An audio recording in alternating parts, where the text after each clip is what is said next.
Hey, good morning, everyone. Welcome to today's session. Thanks so much for joining. We've got a great one again lined up for you today. I'm joined by my good friend and expert social media and comms trainer, Hel Reynolds. Hello. Hi, Hel. Can everyone, just before we jump into the key content of today's session, just let us know that you can hear us and you can see us, you can see the slides. And just let us know where you're joining from today as well. It's always nice to know where people are joining from, who we're talking to. Obviously, you can't talk back to us, but we're talking to you. So it's nice to know that you can pick us up. Everything looks good and sounds good. Thank you. Sally, I can see and hear you both. Great. Hillary, hello. Joining from home earth. Thanks, Hillary. Loud and clear. Mike from Clare's Court School. Great, thank you. Hi Tanya, Kate, Amy. Right, great. Looks like we're good to go. So thanks everyone. So yeah, today we're going to be talking about managing social media through times of change, which is basically where we find ourselves now.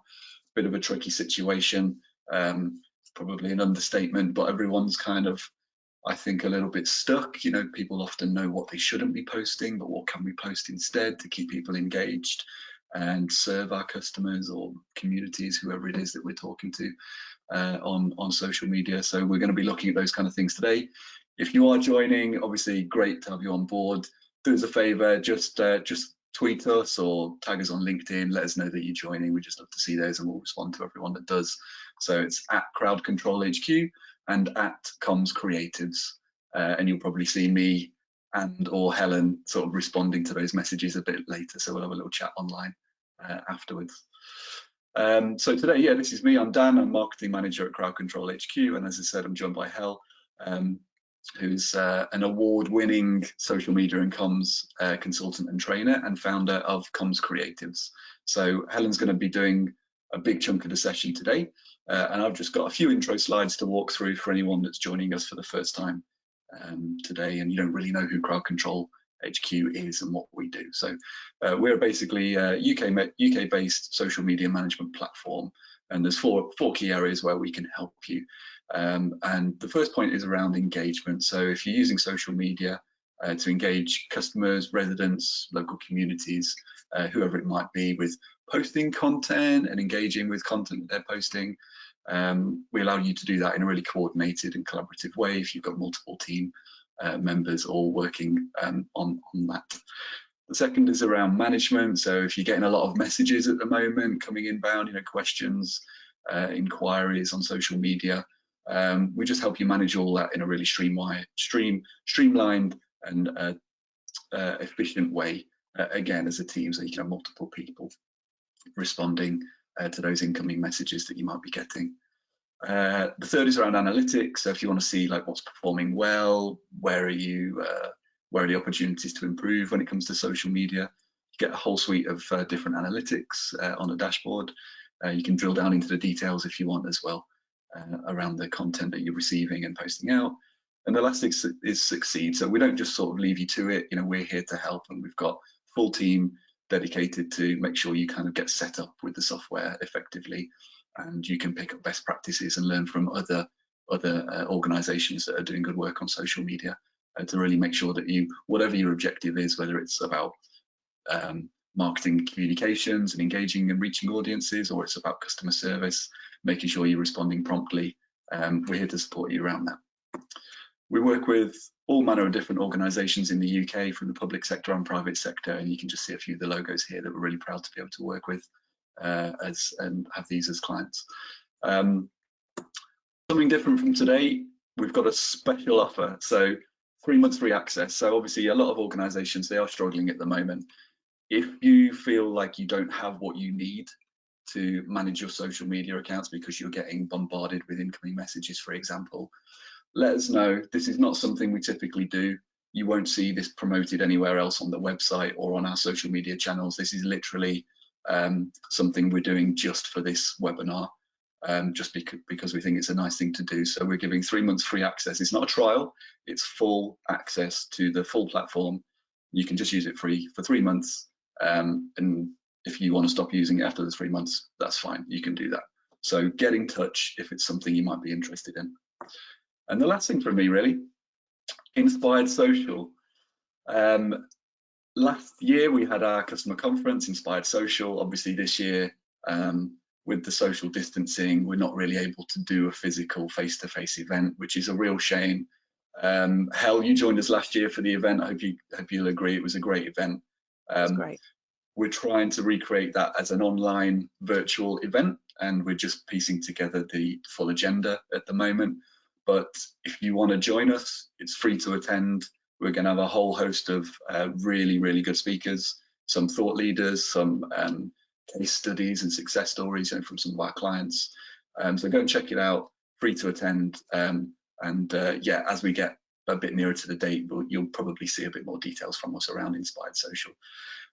So yeah, and that's it from me actually. So I'm going to pass you over to Helen for the main sort of chunk of today's session. I just want to check, how have you got control of the slides, or do you need me to pass? Oh, no, let's have a little try. I'll click on it and see. No, I don't think I have. And I like the feeling of control, Dan, as you know. So let's see if I can. Well, I could give it to you. So yeah, I mean, I don't mind if we want to just do a little. If you pass it on, I'll just give you the nod. Oh, hold on, I see a little arrow there. Yes. Yes, lovely. Right. You're away. I've just clicked all the way back through your slides. This is what I do to show that I'm authentic. I'm actually really slick, but I just like to do this to make everyone feel comfortable, just mess around with the controls. None of us are perfect. Good morning. It feels really morning to me today.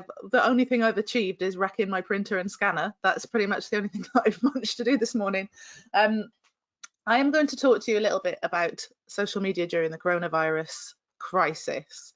And the reason, I suppose, I'm coming at it from a creativity point of view. So often organizations that I work with, and lots of the conversations I've had in the last 4 or 5 weeks since I've been in lockdown, have been from organizations who don't necessarily, they're not all at the front of this. They're not all necessarily NHS, public health kind of workers. Some of them are, like, we're all affected by it, and all of the brands that we work for are going to be affected by this crisis, but to varying degrees. And there's a little bit of kind of reticence around, what do we put out there? Like, we don't want to seem, I suppose, people feel like they don't want to be insensitive, and they don't really know what to post, and is it business as usual or what? So what we're going to talk about is just your approach to this. So for those of you who don't know me, and I know there's a few on today of people who I do know, so hello to you and hello to newbies. I'm Hal, and I do social media training, all based around creativity, and it's for communications and marketing people who want to kind of bring their whole creative self to work and not just put stuff out and not feel stuck, and just feel really confident and creative. Dan's already mentioned the awards, so I'm just going to reiterate that. Won some awards. People think I'm quite good. And I am kind of an old lady of social media, so I've been doing this for a long, long time. Back in the day when I worked for a local authority as a communications officer back then, I was using MySpace to connect with audiences, and I've always been someone who's very interested in researching and using social media to its fullest. So if you want to tweet me, you can get me at Hal Reynolds in most of the places, on Instagram and Twitter and all of those ones. I run Comms Creatives with my big sister, Leslie. So if you get onto Comms Creatives, you might either hear from me or her on there. She does all the organization stuff. She's got the genes that meant that things get done. I like to think of the creative genes. Before I get started, I just wanted to show you this cartoon, and it's interesting to show it to you because it is a piece of content that we use in Comms Creatives in a way. It's a bit of fun, but it's a piece of content that we use to engage with our audience, which is people like you. It's people who work in communications. And I just call it the Comms Unicorn, and I just wanted to share it with you. It's quite old, and whether you like unicorns or not, the point here is that you are actually being quite a magical creature at the moment.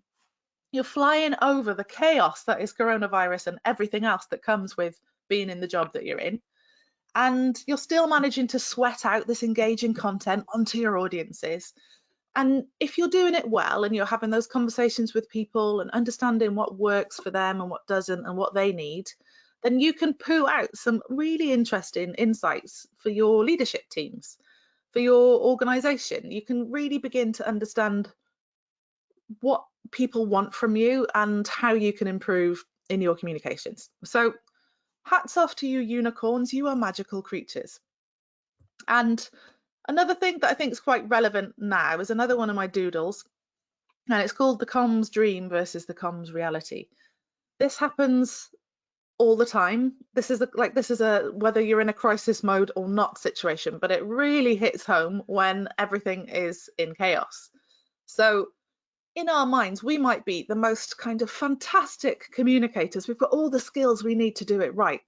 And we know that it's about identifying clear problems and trying to see how can communications help us to problem solve and prioritizing our audiences and then creating amazing content and blah, blah, blah. Look, we know how to be strategic.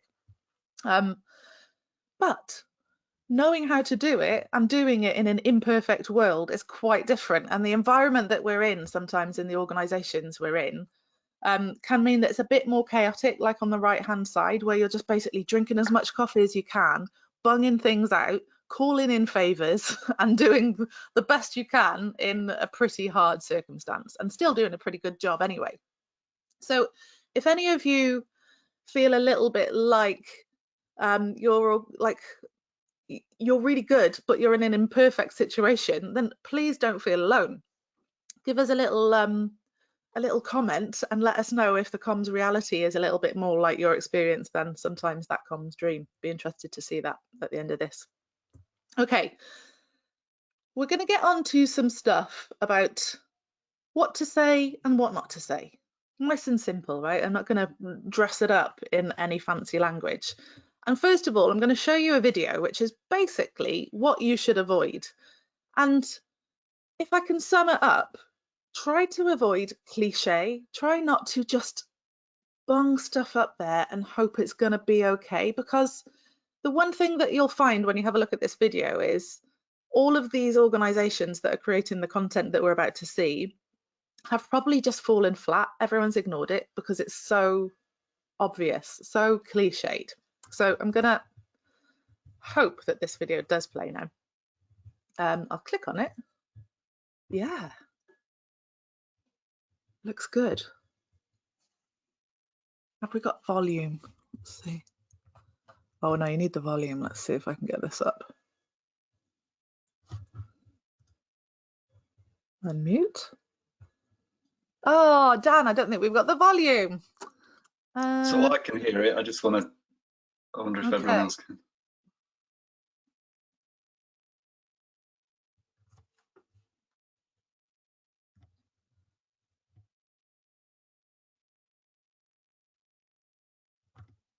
Hear it?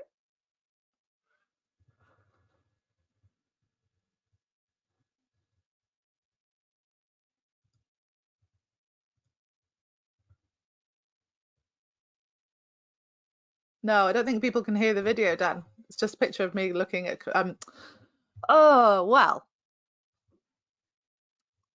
It is basically a lot of videos using the same exact phrases. So the link is there, and if you want to have a look at this afterwards, what you'll find is lots of people saying in their adverts, it's like, in these unprecedented times, in these unprecedented times, in these unprecedented times, and then it'll be like, we got you, we got you, we got you, we're here for you, we're here for you. So it's really worth a look, because you begin to see how what sometimes in these times of uncertainty, you can kind of just cling on to these phrases that you feel like sets the right tone for your piece of content. And these are all adverts, but they're, you know, they're essentially the kind of things that are going out in the content as well. They may feel like they set the tone right, but when your tone is the same as everybody's, nobody is going to take any notice of you. We're going to stay close even when we're apart. We're going to stay close even when we're apart. It's not clever because everyone's saying it. You know, like if you feel like it's a good thing to say, often you'll know if everyone's saying it, then it's not worth saying. It's a platitude. It's a cliche. So have a look at it, because it's worth looking at, if only because it just makes you laugh a bit. I might have to pause that and then go on. Let's see. So it's all very well saying what shouldn't we do, and I kind of recognize that it can be easier to just, especially if you've got bosses or colleagues who just want to tell you, you know, just say in these unprecedented times, blah blah blah, and you're kind of like, well, I didn't feel right. I'd rather say something else, but you just don't have the chance. But I just want to talk to you about getting the tone of voice spot on. How do you do that? How do you avoid being one of these adverts that's in here that's just trotting out the same old phrases? The secret, the absolute secret, and I teach this on all of my social media courses. I've got one starting today, an online course, which you're all very, very welcome to still join if you want to. We spend so much time thinking about what is important to our audience, because if you're just putting out the same old stuff all the time, just talking about what you're trying to sell and not thinking about what your audience is interested in, you'll always end up having this bland messaging that everyone's heard before. So the way to do this is to think about putting your own concerns second. The brand that you work for, it feels counterintuitive, but you've got to stop thinking about what you're trying to push, what messages you're trying to get across, what you want people to know, and start thinking hard about what your audience cares about right now. So we do this, I've been doing this training for 2 years actually, around understanding your audience and creating content that makes them love you. And in a situation like this, during this coronavirus nightmare, it's even more important to kind of narrow it down into not just what do people care about, but what do they care about right now. So some examples of that. I'm going to use this example from, gone all the way through, from a bridal wear company, Pronovius. And I happen to be following them on Facebook because I was supposed to be getting married in November, although that's very unlikely to happen now, but gives me more time to lose weight, right? But I'm into wedding dresses. I've just been looking at them and I saw lots of stuff on Pronovius's Facebook page that just made me stop and pay attention. Because instead of, imagine if you work for comms for Pronovius, the wedding dress company. The likelihood is you're going to be surrounded by people who say, oh my God, we've still got to sell these bloody dresses. Like we still tell people that we're still selling dresses, put a sale on, give them 20% off. Show all of the people who are still getting married by Skype. It's this kind of panic of like, let's just try and do business as usual. And business as usual isn't going to cut it for your messaging. What they did is they started thinking about what's important to our audience right now. And what's important to them is, I'm not sure if I'm even going to get the wedding that I wanted. I'm not sure if I'm going to get married at all. Will I even have a nice dress? Because this could all go really badly wrong. Now, you could say, well, this is a bit insensitive because people are dying. And of course, that is the case. But Pronovius have got a very particular audience of people who are definitely going to get married and definitely want to wear a nice dress.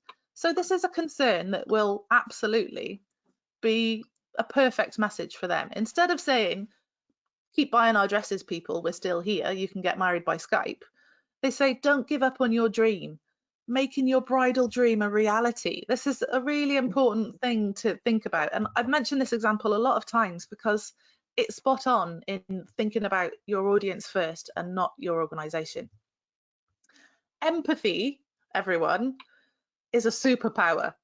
It is not a lovely, soft, nice thing to have in a colleague. And if you're in a comms and marketing team and you think that being empathetic is just a nice to have, you are wrong. Empathy is the absolute key to getting this stuff right. Put yourself in the minds of your audiences. Here's Yorkshire Tea. I'm going to give you some good examples of this. Yorkshire Tea are saying, right, what is our audience going through right now? They all love drinking tea, that we know, and they're probably all stuck at home and they've just discovered Zoom calls. And for those of you who don't know Zoom or haven't used Zoom yet, you can, when you're on Zoom, not only can you put a beautifying filter on, which I'm sorely in need of today, you can put a different background in, so it looks like you're, you can have whatever background you like. So they say, pimp your video calls with the Yorkshire Tea Zoom backgrounds. And I have done this. I downloaded the boardroom Yorkshire tea thing and stuck it in my background when I was having a call, and people were, people were quite impressed. I'm the perfect audience for this. I do like a cup of tea, and I particularly think that my audience like a cup of tea, so I thought it was good. This is about creating things that people want to talk about, as long as you know what people are going through, you can provide something that interests them, that gets them talking, that is the right tone of voice. Look at this. I can imagine if, now again, I've got a local authority background. So if I had said, we're going to say, obviously it would make a difference the organisation you're in, but a lot of people might look at pimp your video calls with Yorkshire tea Zoom backgrounds and go, that is a very inappropriate time for a tone for such a terrible time. How dare you be happy when people are dying? We have to think about our audience right now. Not everyone is going around miserable, and sometimes you just got to get content out that gets people through this time, that keeps them cheerful. I had to think about my audience. So my empathy was about, okay, a few people have told me that they feel a bit guilty about not doing things right, like nothing that they're doing seems right. And I thought, I bet a lot of other people are finding that because they've not really spent much time working from home, especially when they've got a whole family and they're trying to homeschool and do all of these things together, and they've got a cat in the background who seems to be growling at his own tail, it can feel like you're not doing everything perfectly. So I made a post, I put a post up on LinkedIn just talking about this. Maybe you just feel like you're not eating right, you're not spending enough time with the kids. Don't worry about it. This kind of post, and I put this onto Twitter as well, and it had a really nice reaction from people just saying, thank you. Yeah, I think I'm doing quite well considering. Put yourself in the mind of your audience and you'll build that kind of warmth and engagement that means if you do want to just keep on selling or keep on pushing your services, or you simply just want people to listen to you, then there's an audience there. They're waiting to hear from you. Again, we thought about this for our website text, and then we tweeted it because we just thought, you've got this. The main thing I want to think of for my audience, which is all the people who are my students and comms creatives people, be proud of the work that you're doing. Keeping things going in the most stressful circumstances deserves to be applauded. It doesn't take much for you to just say to people, your audience, you're doing really well. This is a message from us. Well done. If there's one thing you take from this seminar, this webinar, is just think about who is your audience, what are they doing that they're doing really well in hard circumstances. Tell them you're doing that thing really well. If I was if I worked for a leisure centre, I'd be thinking my audience of people, I've just gone a load of slides on, I'd be thinking about the people who are at home trying to keep fit, and I'd be saying, to everyone who's normally in the gym right now, who's trying to find YouTube videos to keep themselves fit, who's running around the garden, you've got this. You're going to stay fit, and by the time you come back, you'll be in prime condition to get those guns big and strong, or whatever it is that fit people do. We can have a go through this at the end if we've got any time for comments, or if you've got anything. If you're stuck on this, just start thinking about your audience, and we'll have a little chat about how can you just create content that makes people feel a little bit warm, a little bit understood, a little bit appreciated. Think about what things they are experiencing right now. What are they worried about? What are they bored of? What's keeping them sane? It's easy for me because I just spend all the time I can think of thinking of my audience. So I can answer these questions really easily for my comms and marketing people. But your audience will be different. You'll have different answers to this. If you, I don't know, if you were working for a video games company, you're going to have these like gamers who will have completely different worries and be bored of completely different things, and things that keep them sane will be totally different to my audience. But you can find content that makes them feel really understood and really like the tone that you're hitting is perfect. So if you've got any questions at the end, I'll ask Dan to sift through it because I find the questions quite hard to read on my laptop. Yeah, we should have Dan. Yeah. Yeah, great. So we'll have a think about how we could, just put your audience up there and we'll brainstorm a little bit of kind of content that might work for them. But before that, we'll just go through a few other steps, things to think of so that you're getting things right as you manage social media in the next months coming up. If your message is the same, be creative or get lost, right? I'm not being rude. I'm not telling you to get lost. If if you are creating things for your audience that is basically a repetition of what everyone else is saying, not in a cliched way, but let's say at the beginning of this crisis, lots of people were talking about washing your hands, and this, you know, as a part of your public duty, you might well have just joined in the club of telling everyone, don't forget to wash your hands. But if you're going to say the same thing as everyone else, be creative or no one's going to notice it because they've just seen it before, and it's a scroll past job. You know, it's just like what you want is a thumb stopper of like, that's interesting. The next slide, which you can't see, is a video, and I'm going to tweet and LinkedIn these links to these two videos so you see them in person. But I'm a big fan of TikTok, so I go and have a look at a lot of TikTok stuff.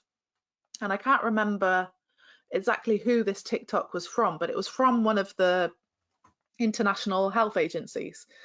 And they've got this, it's on TikTok, right? So it's musical, and it's got this man that's just going, it's Corona time, it's Corona time. I mean, it doesn't do it justice when I explain it. And he's got like a weird arrow that keeps on saying, stay at home, stay at home. So you'll see it, you know, I'll post it up later.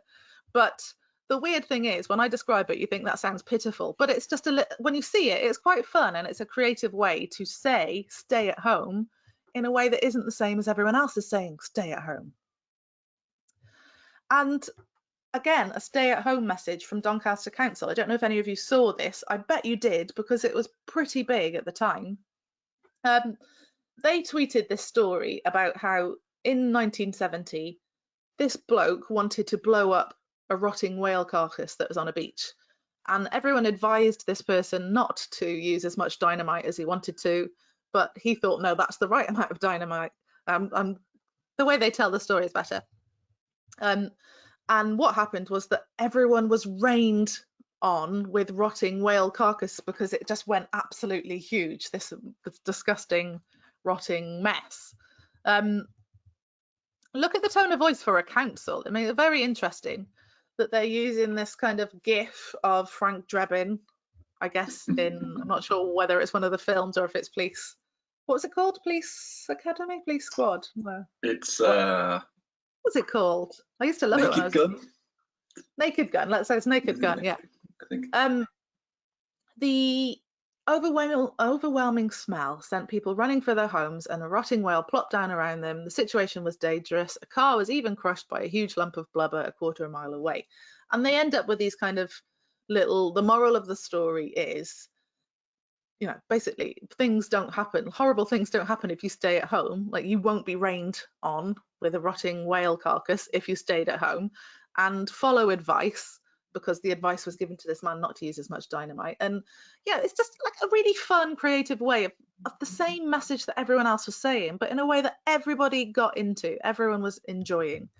And it takes some bravery to be this creative, but the benefits are huge, because, you know, do you want to put out bland content that nobody is interested in, or do you want to take a risk? And I'm sure there's a few people who would have responded to this saying, you're a council, collect my bins. You know, there'll always be a few of those, but there are also many people who just went, this was amazing, I loved this, I needed to see this, a little bit of light version of, you know, light storytelling. Lovely.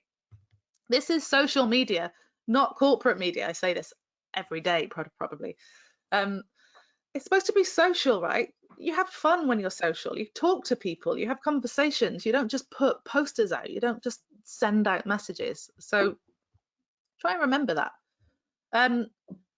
One thing that you can post in this time that's really easy is something that we all know about, really. People. More people, real people doing something useful to your audience.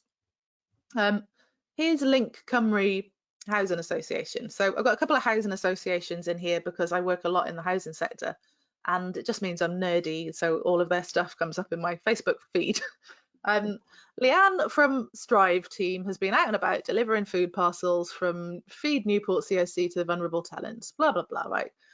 whatever, it's nice, the text, but it's really not about the text. It's just, oh, there is a nice woman who's somewhere where I live doing something positive. I need to hear that right now. That is the response that you'll get from people. If you want to make people feel good, show action, show real people doing real things that make people feel secure and looked after. Macmillan, I've worked with Macmillan, and these regional pages are amazing at just making people feel like there are active professionals out there keeping you safe. Of all the times when you need to be reassured that real people are out there looking out for you, this is the time. So here you've got a wellbeing nurse with an update on support for cancer patients. Now, if you're a cancer patient, you really need to see real faces, friendly faces giving you updates. And you may not be in that kind of an organization to do with health, but just think about what your audience wants to see from the people that work for you, and just generally the people that are helping them out. It doesn't have to always be about you, but it's usually easy to access nice stories about your organization. Here's Bron Avon, another Welsh Association of Housings. Our staff are delivering food parcels. Basically, they're delivering food parcels, but they've got a lovely video from two people with their masks on, having a chat through their mask, and it just makes you think, oh, they're doing their best to get out and about there and look after us. This is what we need to see. And look at the responses to this. So if you can see the kind of things that people are saying, amazing effort, ladies, well done, guys, keep safe, well done, you two girls are heroes, etc. Why do people say that? It's because they need to see this. They want to see people doing real things. They don't want the polished, professional photo of someone smiling and pointing at something. They want to see the real thing. Oh yeah, bring out good news stories where you can. This is an extension of that, really. Back to Pronovius. They are a wedding dress company, and they were able to create some good news around this.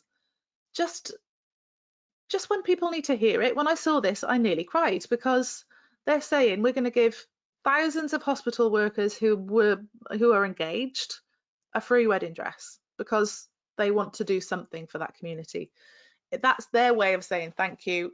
It makes me feel good when I see it. It gave me the idea that actually I can do something with my business. It's not just a case of sit back and applaud them. What can we all do? We all want to feel actively good. So what we did with Comms Creatives, after much discussion with Leslie about how many we could afford to give away, we gave away free places on our online course for NHS communications people. And it sounds like something that, oh, you're doing a really good job. We did it for us, because watching people get excited about it made us feel better about everything. It gave us a sense of control, but generally our community loved it. They want to share that. They want to be associated with good things that are happening amongst all the bad. The Royal Mint. Some positive stats to brighten your Monday. Last Wednesday, our engineers had never built a medical visor. Today, they can produce one every 25 seconds. And is this photo a classic example of great photography to share anywhere? No, but it does the job. Boxes and boxes of visors. That's what I want to see. I love it. This is on LinkedIn, right? So it had nearly 6,500 responses on LinkedIn. That doesn't happen often on LinkedIn. Most stuff on LinkedIn is really, really boring, but people respond to this kind of good deed, good stories. Iceland foods. Some bloke was supposed to go to Iceland to propose to his fiance. Couldn't go to Iceland, obviously, so he just went to the food shop and proposed there. I mean, wouldn't it be stupid if they didn't share that good news story? And I'd be sharing that if I was any of the other supermarkets. I'd be just getting involved in these good news stories. Why are we not sharing them? You don't always have to have it doesn't always have to be about you, actually. It can just be a good story that your audience will love. Swizzles. I do little branded love hearts. So it says Comms Creatives on the love heart. So I'm big into Swizzles. And they said they're donating almost 17,000 sweet treat tubs to the NHS workers. So same stuff, right? Gets lots of good reaction on social media, keeps people thinking about your organisation in a good way.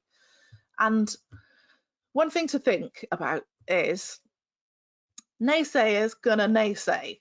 You know, there'll always be one or two hating on what you're doing. Here's a dental surgeon that I saw on LinkedIn, I think yesterday, going, not the healthiest thing with dental services being almost non-existent at the moment. And you're like, oh, mate, I think a bit of tooth decay is like from one packet of sweets is the least of our hospital workers' problems at the moment. So, you know, I wouldn't be as a brand worried at all about this. You're always going to get negative Norman joining in. In general, the overall feeling is that people want to support you getting involved and doing your best. Okay, last point before we get into a bit of a chat. Humour is not impossible. It can be done if you're skilled at this. So again, don't feel constricted by this crisis situation. If you know that you can bring a smile to the faces of your audience and you can do it in a way that you feel you've judged right and is appropriate, then do it. Here's the National Cowboy Museum. So they put this photo up. Put this cowboy at Seth from marketing's desk. He's going to be so startled when he comes in several weeks from now, still counts as a classic April Fool's prank, lol. So basically, they've just, it's like a joke waiting to happen, which I think is quite fun, right? It's, as an April Fool joke goes, there was a lot of conversation about like April Fool's jokes are just out for brands. Let's just not do it. No one's in the mood for them. And I get that. But National Cowboy Museum proved that it is possible to have a bit of humour in a way that is on brand and is harmless. You know, again, there might have been a few people that went in there and said how massively inappropriate that a cowboy museum says something about a cowboy at this time. But for the most part, people loved it. Again, I wouldn't call this the funniest thing, but I'm trying to really ride through this with as much humour as possible because I know that my audience need a bit of this. So as someone who's used Zoom for years for my training, I know full well that at the moment I'm not wearing any tights, right? I'm just sat here with my big white milk bottles out, but you don't know that. I just put some red lipstick on. It looks like I'm a functioning human being. So wear bright lipstick, no one will suspect you're wearing PJs. If everyone on Dragon's Den can wear the same outfit through the whole series, you can wear the same top for a few days. Prop some books under your laptop or everyone will remember the underside of your chin, not your fabulous smile. So it's only just, it's half serious, right? The books thing is a really good point. But lots of people loved it and lots of people got in with their own tips and things about lighting and all of that stuff. And, you know, it's just a way to connect with your audience.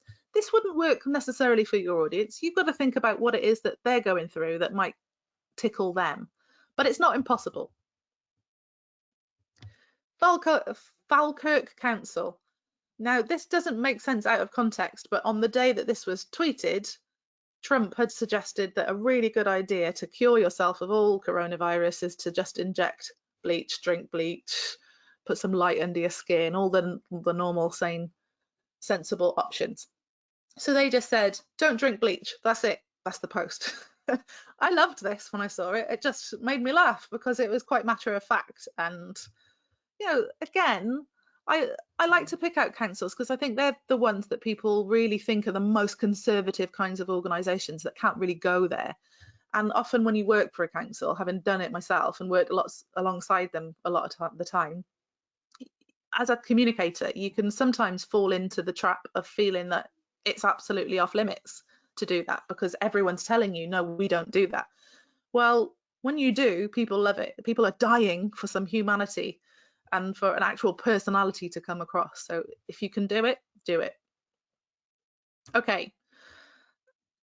If you want more information about what I do, I'm on commscreatives.com. We've got online courses of all sorts, but our best one is a social media expert course. So if you want to join that, hit me up, have a look at the website, talk to me, that's fine. But let's have a little chat about anything that you're going through, any ideas you might have. Yeah, thanks a lot, Hal. Sorry, I had to mute myself because there was a big lorry just arriving outside the window where I'm sitting. So apologies if you hear a little bit of background noise. Try and keep it to a minimum. Yeah, so please, like, in the little questions box, hopefully you can see on the control panel, let us know your sort of current situation, what anything that you're stuck with, you're struggling with, and we can just raise it and we'll just see where we go with it, see what happens. So I can see a couple coming in already, so thanks a lot, guys. So first one from Anna. We're a Gov-funded program that hosts international exchange programs. Our audience is mostly organizations in the education sector and charity-like organizations, which many may be struggling to continue to stay in business. Yeah. How do we create content to motivate, inspire, and empathize them without being patronizing or insensitive? I think the key is, because I don't know your audience as well as you will, but the key is to really think about what would be useful to them, what experiences that they're all having. And sometimes that can just be having a look at some really key people that are just your kind of person in the audience, and have a look through what they're tweeting, what they're saying on LinkedIn or whatever, and get some ideas. The one thing you don't want to do is something like here's a guide to remote working, because there's more guides to remote working in the world than there are grains of sand at the moment. That's everybody's creating them. Think about specifically what they might want. So if they're educational, again, I don't know the audience that well, but if they're worrying that they're going to go out of business, then you could start to just have a conversation about, like, what are the most creative ways that you've seen people adapt, and ask people to share with you what they're doing. And then when they do share that with you, then you can create a piece of content which is like the 5 most innovative businesses during the coronavirus, or you could ask them for their tips on how they are getting through the whole situation. Yeah. But it could be also just, they're all going to be stuck at home, so you can kind of go on that theme. What specifically will be annoying them about being stuck at home, and create content around that. Sort of crowdsourcing the ideas, or it's kind of user-generated content in that respect, like asking them to feed in and you're sort of collating, disseminating, that type of thing. They won't always answer, because people don't always want to be like upfront about that if they're going through a hard time, but it's worth trying, and certainly have a look for existing conversations and pinch ideas. If I see someone talking about how knackered they are after coming off a Zoom call, and I think, oh, I bet a lot of my audience will be that way as well. I'm gonna draw a cartoon about, like, someone falling asleep in front of the laptop or whatever. I'll use those different kind of ideas to say something to people that feels relevant to them. Yeah. So another question from Ryan.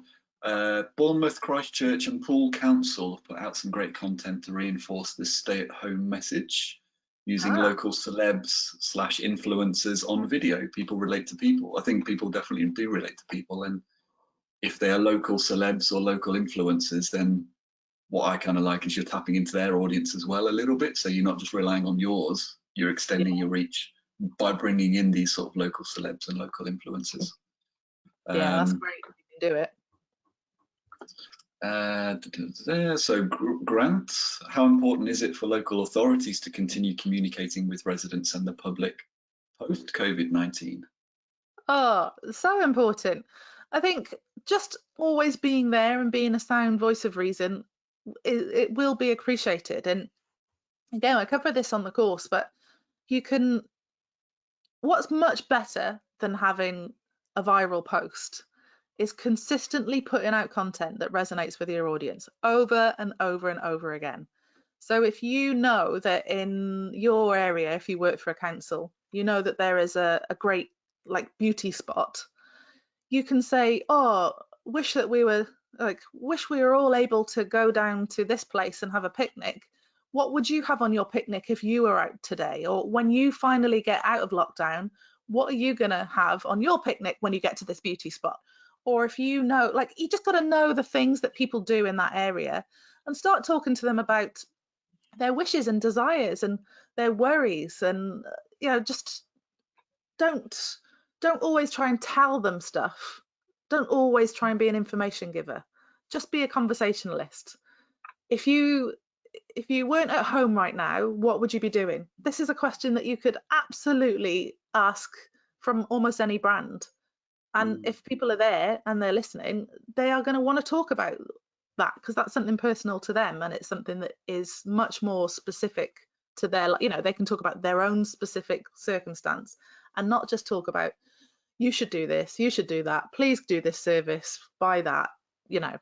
We're always trying to push our services, and we always forget that on social media, like, how many of us have got a friend who just talks about themselves all the time, who tells you how amazing they are, like, oh, and I've done this and I did that, and like, maybe I'm that friend, who knows?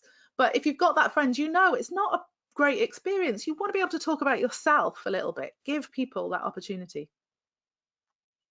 I think it's really important as well, coming back to the post-COVID-19 thing, Hel, if you're just telling people what to do all the time, they do become a little bit disengaged, whereas if you can engage them with something that is a little bit more lighthearted, it's based on, some of the examples we've looked at today, when you do have something really important to tell them, like, it's going to reach them because they're perhaps engaged with something previously which was a little bit more lighthearted or just a little bit more conversational.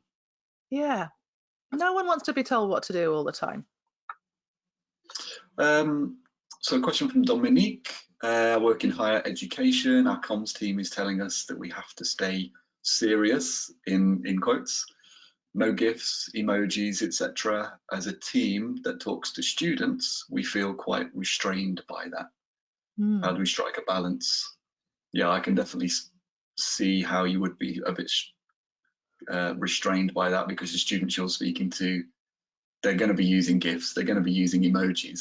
So you there's a bit of a mismatch there if you're not able to sort of interact with them in the same way that they want to interact.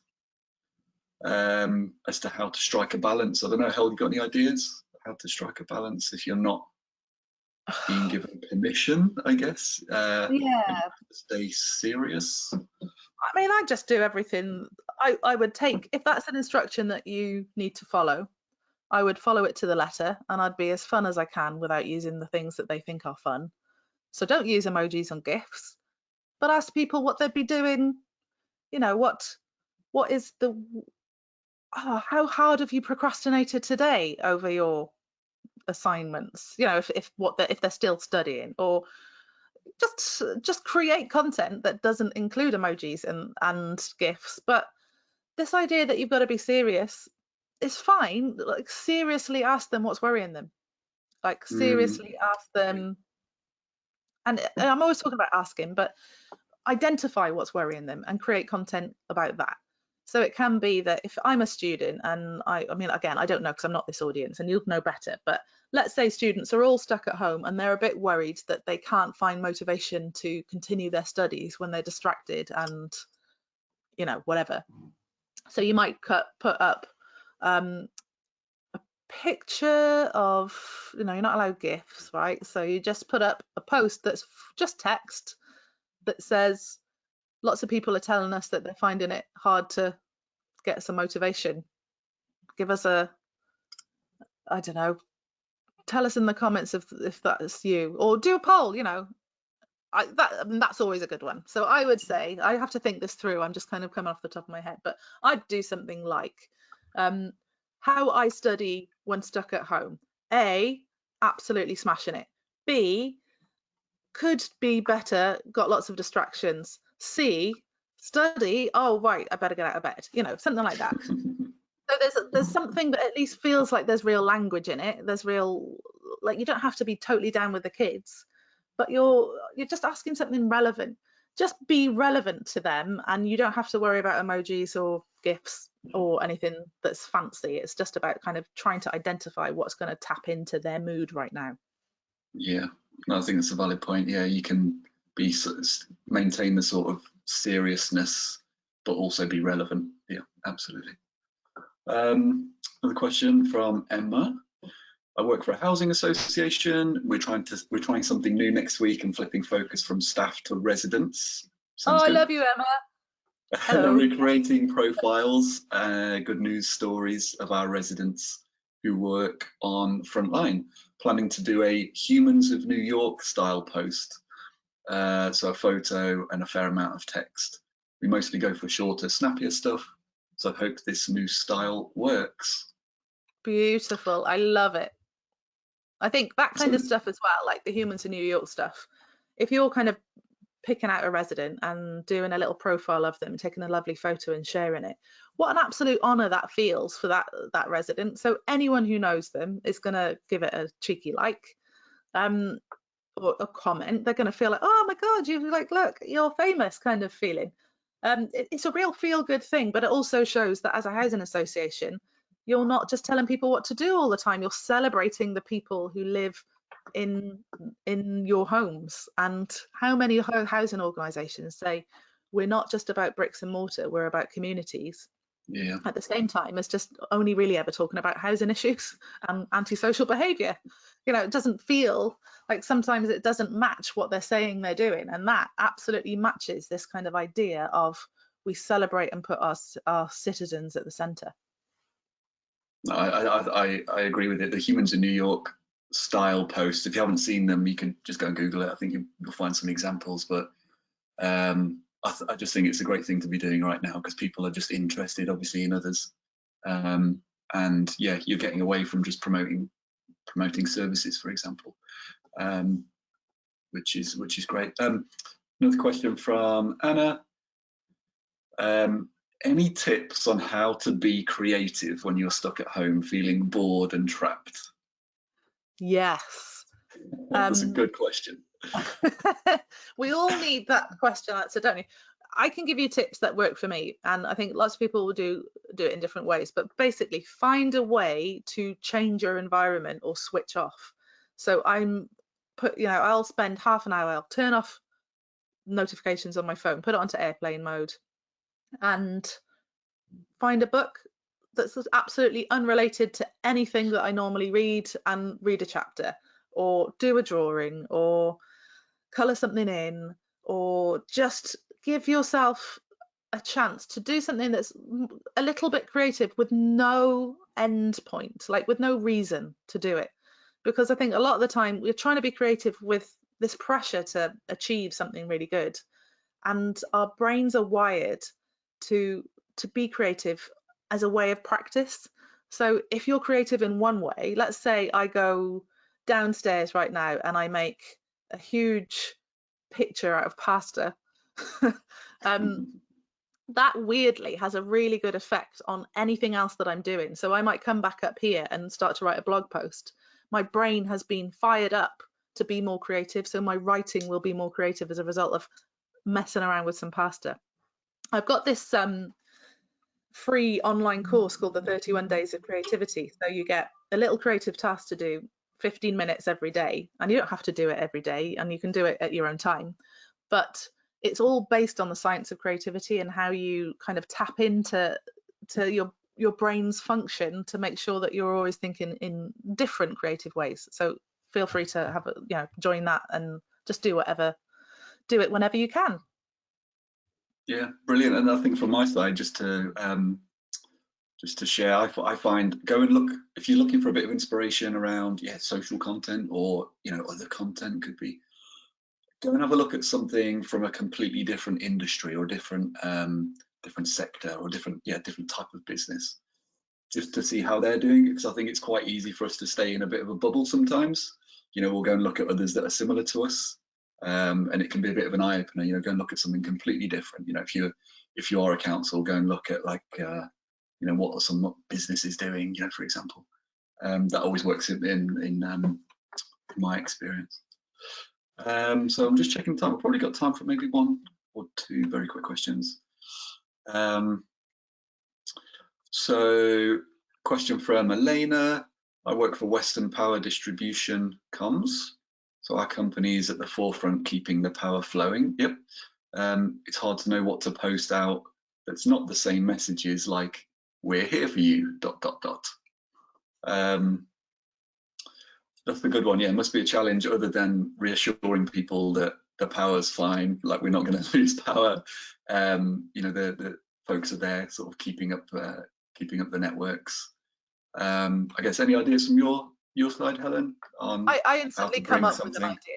Yeah, and I suppose I instantly come up with an idea. It's not necessarily helpful because you may not like it, but it might set you going into the ideas. But as soon as you said we keep the power flowing, I would think of just a tweet that you put out that says, we're keeping the power flowing. How are you keeping your power flowing? And then, you know, you could, if you wanted to make it even easier for people to engage with, you'd put A, coffee, B, Mm, TV or Netflix marathons, and like give people some options about things that might just keep them going every day. But you can definitely kind of make some use of the fact that this power that you're keeping going is powering people's homes, but you know, there's a metaphorical power there as well that people need to find in themselves. But yeah. again, power, like, we need it so much. It's so important, and it fuels all the things that we need right now. Like, I wouldn't be here talking to you now if you weren't doing that. So think about like the relevance to your audience. Your audience is absolutely going to need you right now. What things would they not be able to do if you weren't keeping power done, free and accessible? I've had a Yeah. migraine this week, so I'm sorry if my brain's just gone into fried mode. But yeah, I No, you definitely go can. for how do you keep your power flowing? No, I think that's nice. It's almost flipping it around. Obviously, that's what they're focused on, and it translates into, I guess, us as the consumers of the power. Yeah, how do we keep ourselves energized and powered up? Yeah, Which really I've nice. got like, oh, I'm feeling like He-Man and She-Ra gifts, all sorts. I've got She-Ra. Oh power. yes, love it. So I think we're pretty much out of time, but I think it's been like a fantastic hour. I hope everyone else agrees, and I hope you've sort of enjoyed and picked up some tips and tricks and a bit of inspiration. And if we answered one of your questions, there was some more questions. We haven't got time for them all, unfortunately. But yeah, I hope you enjoyed it. Thanks a lot, Helen. It's always a pleasure. Thank you. My pleasure. Yeah, thanks everyone for joining. Hope to see you again on another Crowd Control HQ webinar very soon. The session has been recorded, so you'll get an email very shortly, probably sometime this afternoon, with a link to the recording and whatnot. So we'll make sure we get the links for those videos as well. So apologise for the video issues, but have a great day, everyone. Hope you stay safe, and we'll see you next time. Stay awesome, everyone.